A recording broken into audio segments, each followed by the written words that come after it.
When Xi Jinping took office a decade ago, China had just surpassed Japan as the second largest economy. However, as Xi enters his second decade in charge, he faces rising economic concerns, notably an unsatisfied middle class. If he is unable to get the economy back on track, China will face less innovation and productivity, as well as increased social unrest. In this video, we will discuss how China might be losing its position in the global economy and what that means for the rest of the world. So without further ado, let's dive in. Back in July, the International Monetary Fund lowered its prediction for China's GDP growth in 2022 by a quarter to 3.3%. That would be the slowest rate in 4 decades, excluding the COVID crisis dip in 2020, and it would fall short of the government's 5.5% goal. The Chinese economy performed quite well in both 2020 and 2021, avoiding the devastation of COVID-19 that plagued other countries.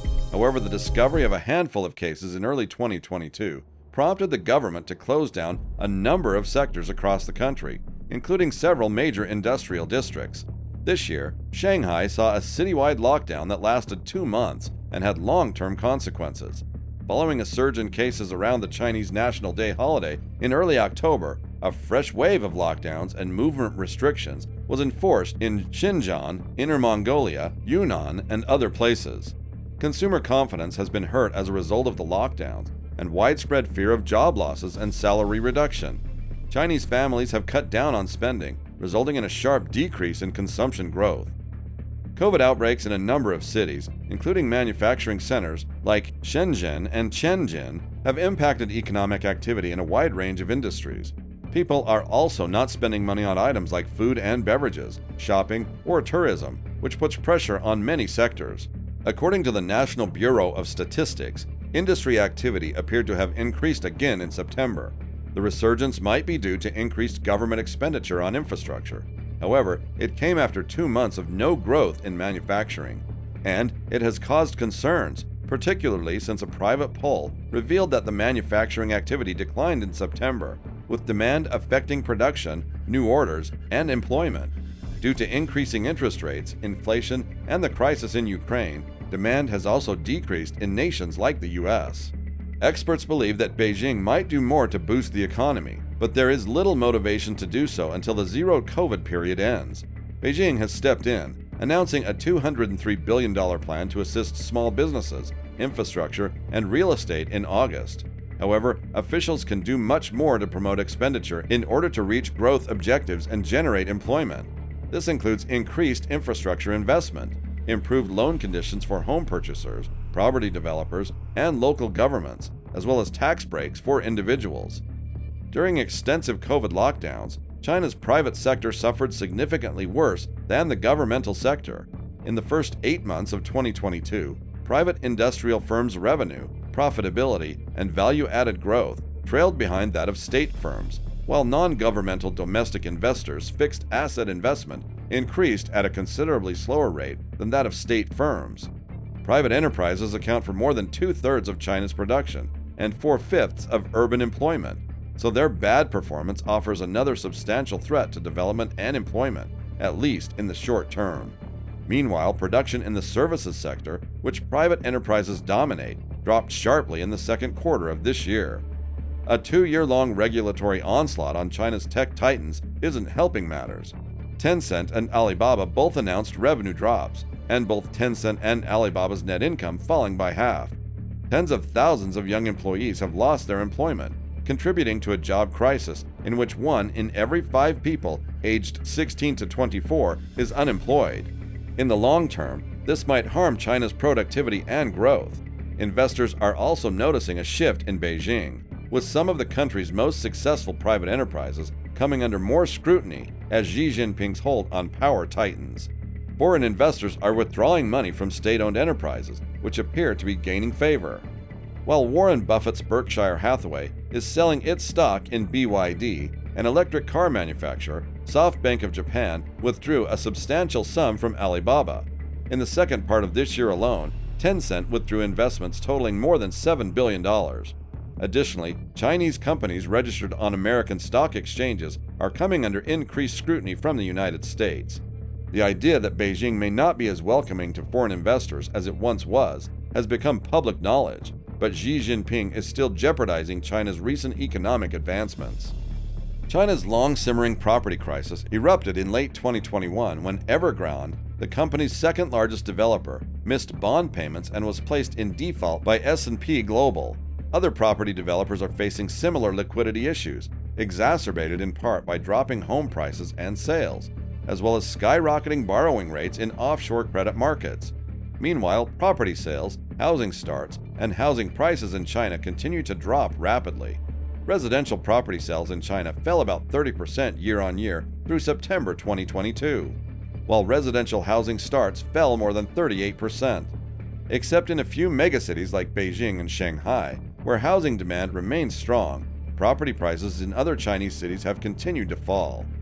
Property accounts for almost two-thirds of urban Chinese household wealth, and it accounts for at least a fifth of China's output. Property price declines discourage household spending, thus dampening the consumption outlook. With new house construction and existing home sales on hold, demand for building materials and home furnishings is low. The financial crisis in the property sector was caused directly by the implementation of government regulations in August 2020 aimed at gradually reducing developers' debt exposure. However, the impending property crisis is being driven by the systemic flaws caused by China's local government's reliance on property-related profits and their willingness to allow values to increase artificially. Continuous price increases are incompatible with housing demand, which has most certainly peaked as a result of slowing urbanization and population aging. China's per capita residential space has reached 41 square meters, matching that of several rich nations, implying that future expansion in housing demand is restricted. For all of these factors, the Chinese property market is likely to limit economic progress for the foreseeable future. Weak real estate activity and a general lack of confidence in the housing market have surely hindered growth. Thus, the Chinese economy has been severely impacted since up to one-third of China's GDP is made up of industries related to and dependent on the real estate sector. Home buyers have refused to make mortgage payments on abandoned buildings, and others are skeptical that their houses will ever be finished. Demand for new houses is declining, reducing the demand for imports of construction materials. Despite Beijing's attempt to support the real estate market, property prices have fallen by more than 20% in dozens of locations this year. With property developers under pressure, many believe the government will need to do much more to restore trust in the real estate market.